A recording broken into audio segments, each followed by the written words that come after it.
So we have Jennifer English here. She inadvertently got herself onto the Teaquilts committee. She doesn't mind being a behind the scenes person and will do whatever you ask of her. Next up, the assistant. Okay, we have Kevin, the magnificent assistant.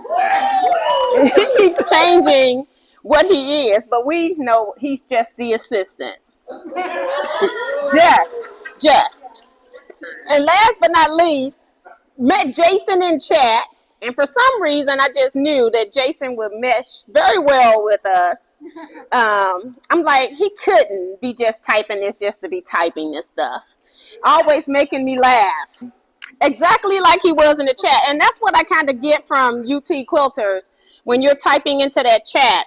I kind of get a sense and feel for who you are. And then when I meet you, some of you, I feel like I know you just from your comments in the chat.